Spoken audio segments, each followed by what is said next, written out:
My name is Dominic Piper. I'm the editor of Pay Dirt and Gold Mining Journal, and your chair and moderator for this final session of Africa Down Under 2024. Thank you for joining us. I'll introduce you to our panelists. First of all, and some of them you've already met actually, but first of all we have Glenn Edwards, who's exploration manager globally, basically now. Glenn, it's getting that big. Your portfolio. Yeah, well, Africa focus for now, you never know in the future. Of Perseus Mining, we've obviously heard from several of Perseus's executives this week, and Glenn is at the heart of that work. Next to Glenn, we've met Travis Schwertfeger from Many Peaks Minerals already this morning, who spoke brilliantly on that company's projects in Cote d'Ivoire. Similarly, next to Travis is Peter Ledwidge, who also spoke very eloquently on the opportunities in Cote d'Ivoire for his company, Mako Gold. And then finally, we have the only West African-born person on the panel, I believe, in Fred Nkanzu, who's exploration manager at Aurum Resources, who we've also heard from this morning, but Fred's colleague, Mark Stryzak. It's a very esteemed panel of exploration professionals, and between these four, there's not many ounces of gold in Cote d'Ivoire that they don't know out there ready to be discovered, so I'm going to test them a lot.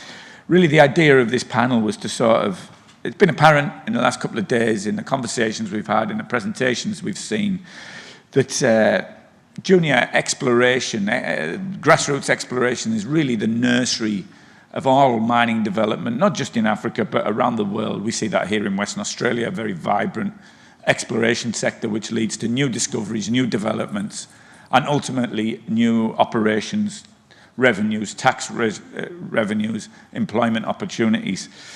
So a vibrant, thriving exploration sector is really been the common theme, I think, through the country's presentations and also the company presentations that are showing growth in their mining industries at the moment. So what we're going to do on this panel is to investigate the different factors that go into exploration and the choices exploration companies make on where to invest their exploration dollars across borders. So we're going to look at 5 factors. We're going to look at geology and prospectivity. We're going to look at legislation and tax regimes. We're going to look at the regulatory system and security of tenure when it comes to mineral title. We're going to investigate the importance of political stability in the exploration investment process, and also the importance of maturity of the industry of the country from an exploration perspective, and also access to geological data and pre-competitive data to making those exploration decisions. So hopefully by the end of it, we'll have ranked those 5 subjects in order of importance as the levers which drive exploration investment in Africa. So, Glenn, I'm going to start with you because everybody else is here. I know you've only just got off the plane last night, so before the jet lag hits you, I'm going to catch you nice and early. Of them 5 factors, can I ask you what immediately jumps out to mind? And given you are a geologist, I think I would ask: is geology, is it the all-encompassing factor in a situation? There's just a microphone. Each of you should have a microphone you can use. Sure. Yep. So I think it's worth pointing out that there are different types of exploration companies, and there's exploitation and exploration. And at the moment, I'm in a company that's an exploitation company. So we're looking at different drivers than perhaps a pure exploration company is looking at. We're looking at long-term stability. We're a resource development company, whereas perhaps a junior explorer is looking more at the geological prospectivity than the ability to, in the long term, develop it. And some of those factors that require the development, taxes and the fiscal regime and support of the mining industry, stability, are different to a junior explorer. Saying that, I think obviously the geology or the prospectivity is the key factor. What's interesting about Africa is there's 52 countries, there's many different regimes. The geology is obviously has no borders, but saying that, there are areas in the continent that are obviously more prospective than other areas. Can I just ask, obviously Perseus as a company has been active in Sudan and political situation there has made it slightly difficult at the moment to advance too much, as Jeff explained on Wednesday. But you see, the company was attracted there because of that geological prospectivity. That's correct. And as we're looking at, as Perseus specifically, are looking at development opportunities, they're few and far between in Africa. Well, we need a certain resource base to consider the opportunity, and they're not under every stone. So Orca or Sudan was attractive in terms of large undeveloped gold resource that we thought at that time we could develop, and we still think we can develop it. It does have its own political risk, but on the other hand, there's significant geological risk. Every prospect you look at doesn't turn into a mine. You know, for every 100, maybe one becomes a deposit that's economic.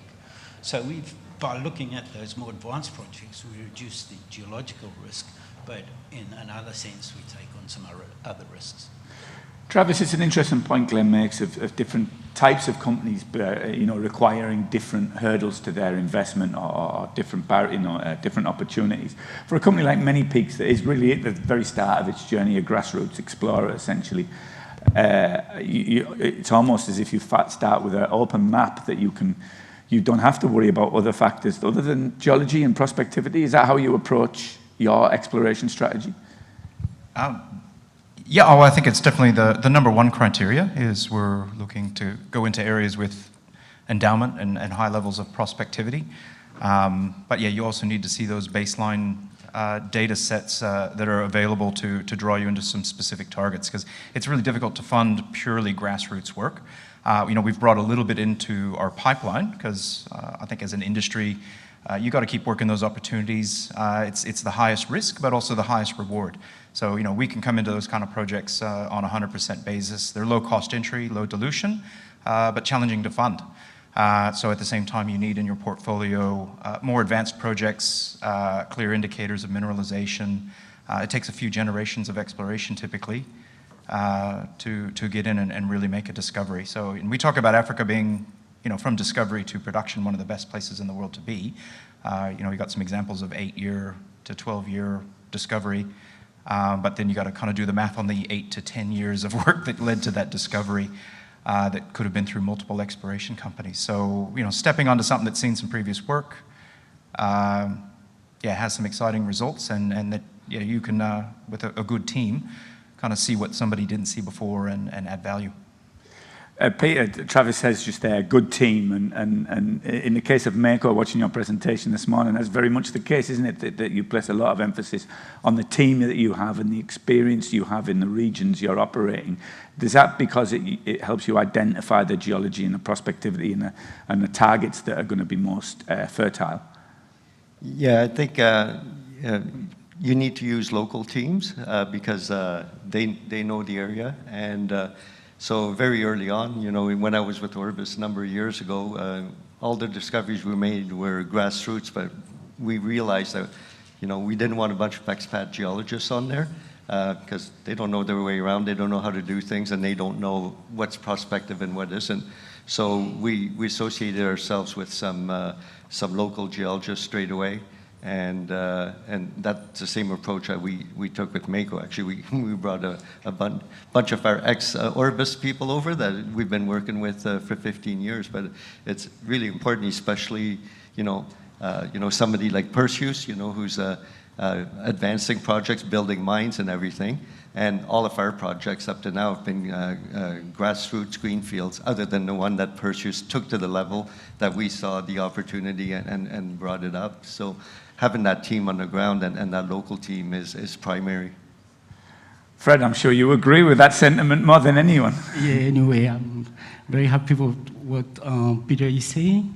Yes, for us, what we look at is the local potential of the local geologists.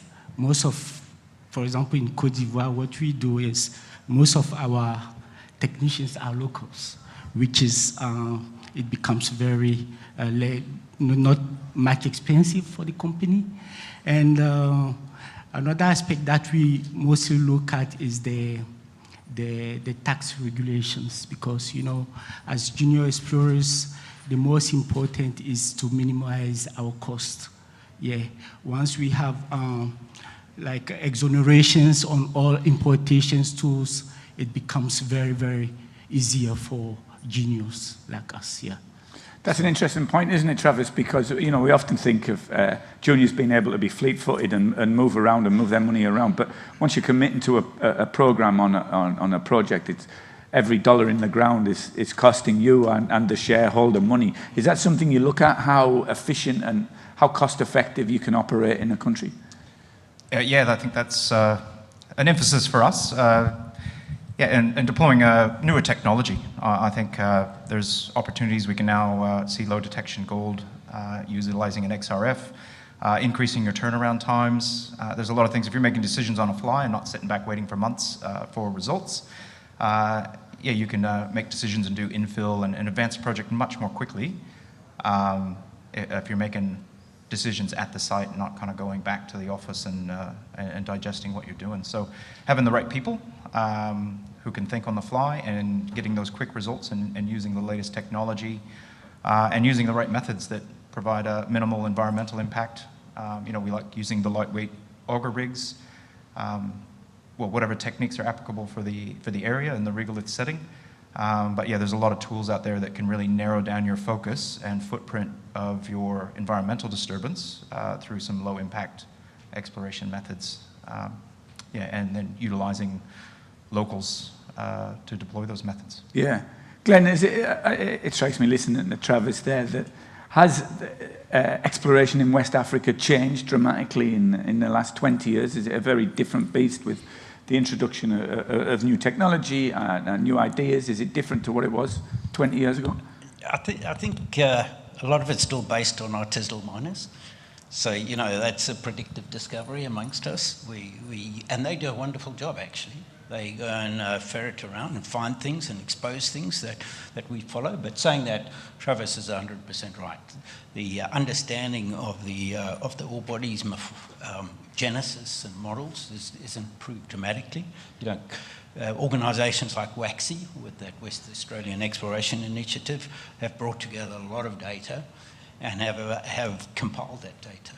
The one thing that I find frustrating, particularly about Africa, is that the use of historical data is guarded as I suppose, a war chest that can be sold, and it's not made available to people. And we find people repeating the same things over and over again. Something that Newmont might have done 10 years ago is built on, but it's also a lot of that knowledge is lost because it's failed to be recorded properly. The governments haven't captured the data. They want to sell it. They're keeping it to themselves. And so there's a lot of repetition and waste. It's not, there's no repository of data in almost no country in Africa. Can you go to the cadastral system? Yeah, just no, you're talking about and just have that a bit closer. Sorry. Yeah. So I was just saying there's a lot of waste of information and knowledge because the governments haven't managed to capture that. For instance, in Western Australia, you can access any data from any report for the last 50 years. Whereas in Africa, you struggle to get a single report from somebody that did it last year. Peter, is that a big hurdle or barrier towards being able to move rapidly? The fact that access to historical data is quite difficult to access. Definitely, I agree with Glenn. You know, I've worked on 3 continents, and usually there's a good access to a database. And in a lot of jurisdictions, you know, once you've relinquished a project, then the database becomes public. And you know, in the case of West Africa, the only way you get a database is if the company previously sells it to you, or you get it, you know, in some fashion. So yeah, that is a little bit of a drawback. And having said that, for us, it hasn't been a particular problem because we've, you know, our specialty is greenfields discovery, where nobody's done anything before, other than the Perseus JV. But it is a hindrance, and I think it would attract a lot more investment, and mines would be found and developed a lot more quickly if they change that. Fred, did you want to add something? Yeah, Yeah. So about this having access to the data, I think that now with the new technologies like Côte d'Ivoire, the government is doing their effort just to put the data, to consolidate all the data so that mining companies can have access to the data. So it is getting improved now a little bit. Thinking about some of the presentations we've seen this week, I was at a lunch for the South African delegation yesterday, and it's a country that has expressed a desire to reinvigorate its exploration sector. As exploration is putting aside geology or political situation for a moment, what would if the South African government was to come to you and ask for advice on how they should make it attractive to explorers, what would your advice be? I think from my point, the thing, there's mature terrains and immature terrains. So, for instance, Côte d'Ivoire, I was a little bit negative on it maybe 10 years ago, but there's a certain time it takes to become mature, and the deposits are starting to be discovered in quite large quantities, whereas some other parts of the continent, like South Africa, are quite mature in terms of the exploration history. So in terms of selecting a property right up front, it comes to geology, but it also comes to exploration maturity, how quickly you can make that discovery. And Peter's been a prime example of where he's gone into Burkina Faso. They've had wonderful success, Travis as well. So it's about identifying those emerging opportunities in slightly different jurisdictions. And for instance, like the Arabian Nubian Shield, Sudan, places like West Africa that are slightly off the grid, because with that political instability and risk comes the opportunity of discovery. Looking at the South Africa example again, Travis, there's a lot, as Glenn says, a very mature jurisdiction from mining and exploration, but it's also been, a lot of the ground has been tied up and unavailable for juniors, or there's no access to data. Can a new system be enough to encourage more exploration? Would explorers start looking in a place that has a clear regulatory structure? Yeah, I think in a clear regulatory framework, and there's opportunities to apply and see a significant duration of time ahead of you to work through new opportunities. If there was a data set there, or even potentially some new regional kind of data sets that helps draw you into those new frontiers, because as Glenn mentioned, it's a very mature district. So kind of identifying those new opportunities or what wasn't discovered in amongst the brownfields work that's already been done there, can be a challenge. But I think with new data sets, new insight, and exposure to previous work, I'm sure there's some good numbers and interesting results that have never been followed up. It's just getting hands on those and knowing where to go. Yeah, thank you. We might open up the floor. There's some people out there still, so I think I've asked enough questions. You might hear from my voice. It's starting to go at the end of this conference, so it's up to you guys now to work hard to earn yourself a glass of wine this afternoon. Would anybody like to ask a question or make a comment for our panelists? Yes, we've got a question just down here. Oh, there's a microphone just coming. Thank you, gentlemen. The question I would like to ask is, I've got the Somali MP sitting next to me, representing Somalia. You've spoken about instability and the political uncertainties that's happening in Africa comes with an opportunity. Have you guys thought of exploring in Somalia, especially in Puntland, where there's support and there's a lot of minerals, and the data is there to provide, to prove? So I can answer that, because I've looked at Somalia and the Horn quite closely, and I think it also relates to the perception of the market. So as a junior company, you've got to go and feed your company, you've got to raise money, and a lot of that's based on personal perception. And if you ask anybody in the audience where they would go or wouldn't go, it's really based on their history rather than the actual facts. And because Somalia's got a certain reputation, people have an opinion about it. Not that that may be valid or not, but that's what you're dealing with in the market. And for instance, the perception of Sudan was quite negative. Perseus took the risk to go in there because of the geological prospectivity. But a junior company would maybe find it more difficult to go in and present it to the market and raise money on that basis. That's a fair point, isn't it, Peter? Because even if you have the most confidence in the world in Somalia or Puntland, it may be that the investors do not have that same level of confidence. Absolutely. I actually witnessed it firsthand where with Mako, we started our life in Burkina Faso, and but we wanted to focus on Côte d'Ivoire, and I would be at conferences like here and elsewhere, and I would be speaking about our great project in Côte d'Ivoire, and then I'd mentioned Burkina Faso, and at the time Burkina Faso didn't have extreme security situations, but the public perception was so negative that as soon as I talked about our project in Burkina, which incidentally we sold and is now going into production, so it's very good prospectivity, I can raise money on the back of that. So larger companies like Perseus, Endeavor, things like that, they can take those risks and go to countries like that. But juniors, you're 100% dependent on that broker who will or won't raise the money for you.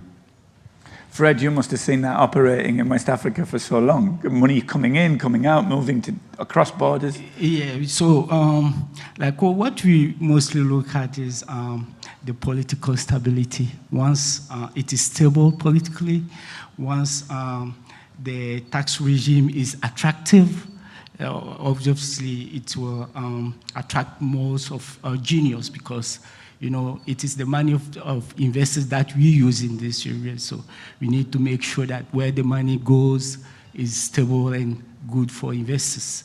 So that is the most important for us. And the early entrants have success, and there's nothing, in the early days of Côte d'Ivoire coming out of conflict, Perseus Mining being so successful very early on in the piece gave the market something to look to and to model off.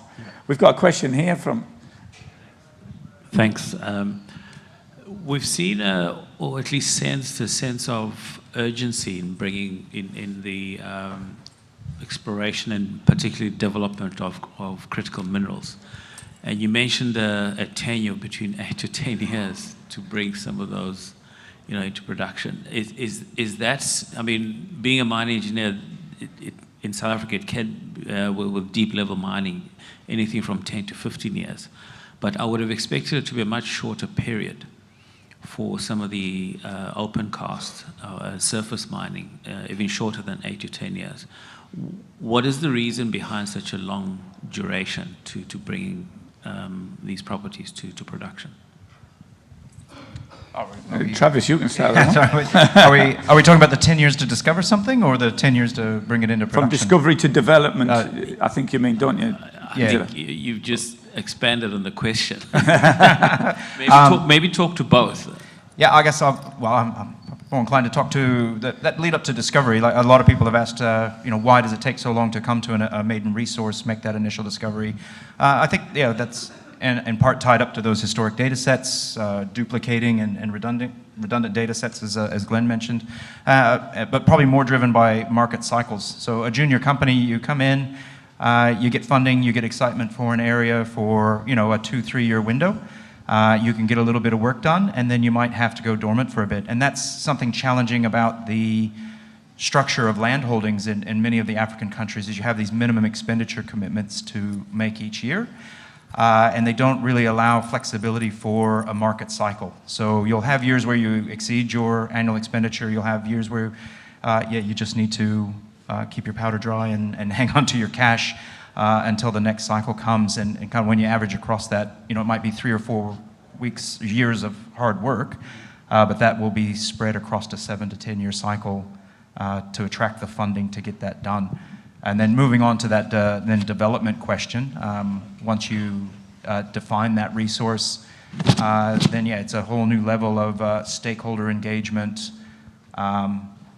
looking at your environmental footprint, and then another market cycle challenge there is you need to be in the right market that's going to fund 250, 500 million, whatever your CapEx is, that is a major hurdle for a junior or even mid-tier company to overcome. So yeah, you just got to get lucky to get something under that 8-year period where you're in the right market cycle with the right discovery at the right time. And that's where early movers get rewarded. If you can work, you got to be working counter-cyclically to have your good news and success come in with the right cycle at the right time.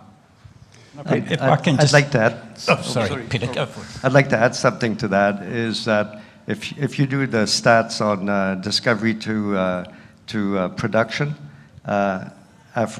West Africa is the only part I know of, and I've only worked in 3 countries, so I won't generalize with all of Africa.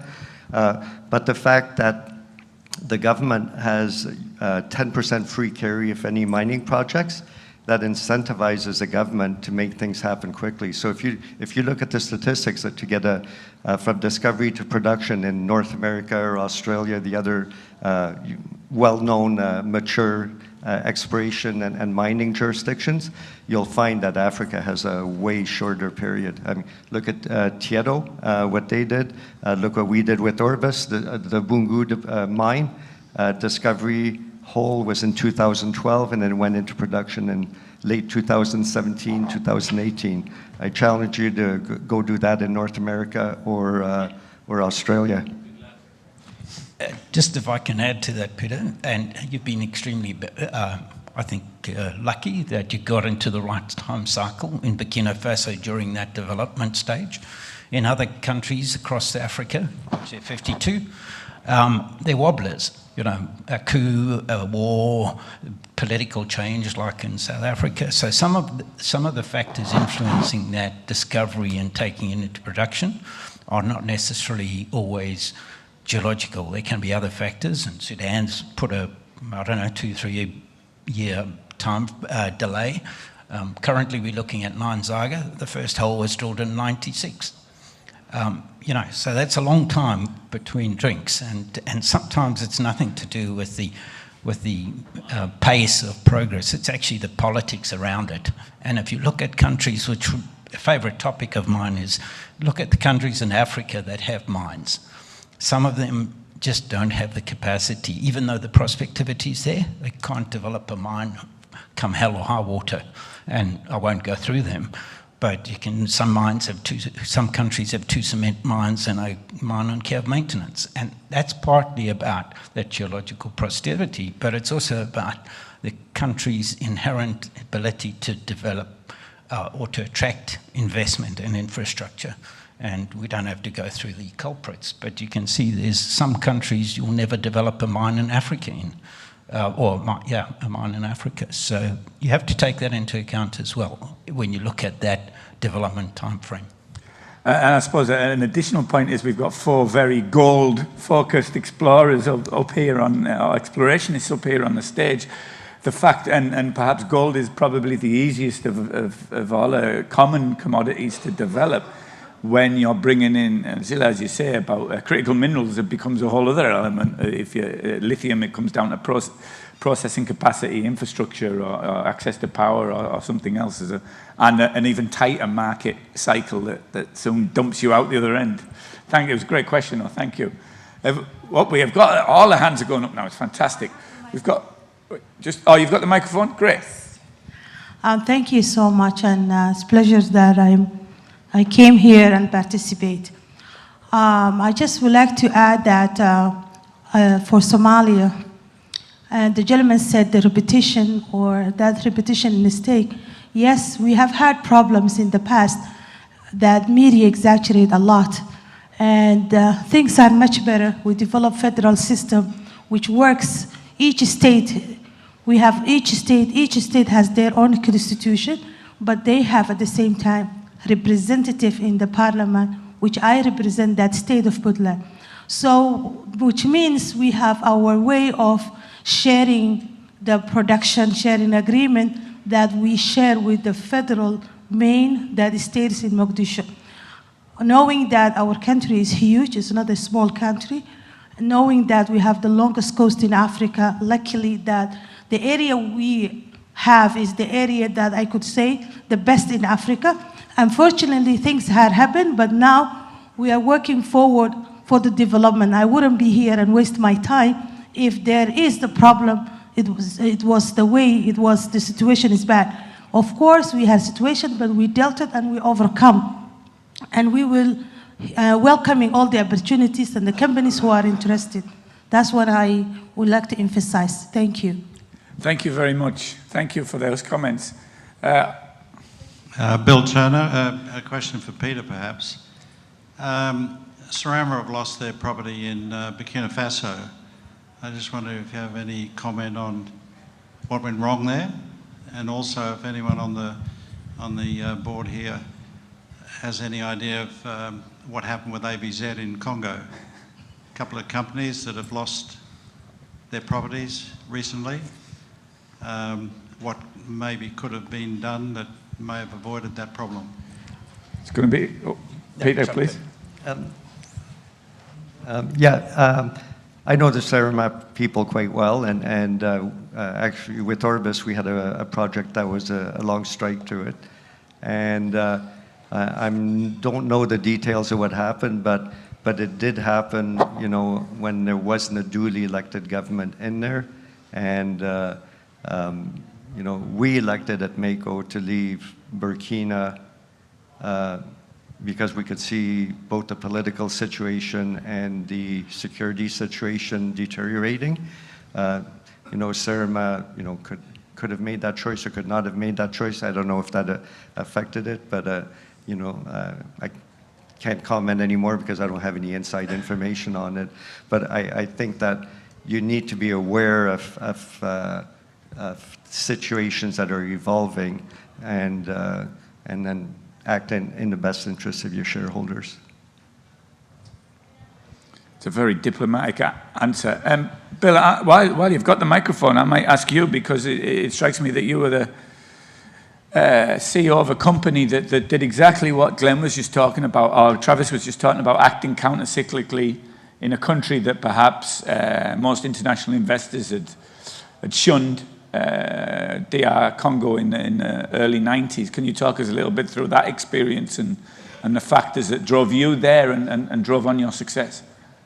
Yeah, I guess when we first went, when Aurum Mining first went to Africa, we travelled through a number of countries to get a sense of what the opportunities might be. We went to South Africa, Namibia, Zambia, Congo, Zaire was what it was called at the time. Went through Zaire, and then to the other Congo, and then Gabon. And it just seemed that Zambia and Zaire had very interesting deposits, high-grade deposits, particularly Congo. And I guess we went and started negotiating a deal in early '96 and got a deal together, half got it together, with signatures on some bits of paper, but not all the papers that we needed to have signed. And then there was a military coup where Kabila came down, attacked Lubumbashi, and then middle of the year is the president of the country, Mobutu's gone. Well, that was one thing, but the following year was the beginning of a 3-year civil war that had troops from 6 neighbouring countries fighting inside the Congo. And then when that finished, Laurent Kabila was assassinated and his 29-year-old son took over as president. So I guess you'd have to say we went through a few ups and downs during that period. But I think the one thing that kept us in there was the high-grade nature of the deposits. And the first mine we ended up developing there in 2002 to 2004, the Dikalushi mine, had an average grade of 7% copper and 6.5 ounces of silver a tonne. So that's the sort of quality of resources that just kept us in there during the difficult times. And I guess we had backers through Rand Merchant Bank and insurance backers and eventually the World Bank supporting us, who sort of believed in the management of the company and that the management of the company could handle the political risks that we faced. And we were doing the right things in terms of community engagement and so on. And in the end, we were quite successful. We took a company from a market cap of about $8 million to a market cap, well, to a value of 1.3 million US when MMG took over the company. 1.3 billion US, yeah. So I don't know, I worked around the world a little bit and been in sort of challenging situations, and I guess I just felt that such a high quality resource would have to have its day in the sun, and what we had to do was just hang in there until the sun came out. And it did come out eventually. You know, it took us 7 years for the sun to come out, but it was worth the wait because of the quality of that resource. And we went on to do 2 other projects in the country, the last one being a $400 million SXEW development that was scheduled to produce 60,000 tonnes of SXEW copper a year, and in the first half a dozen years produced over 80,000 tonne a year because of the high grade of the deposit. And I guess it was just the high grade of those deposits that kept us in that country.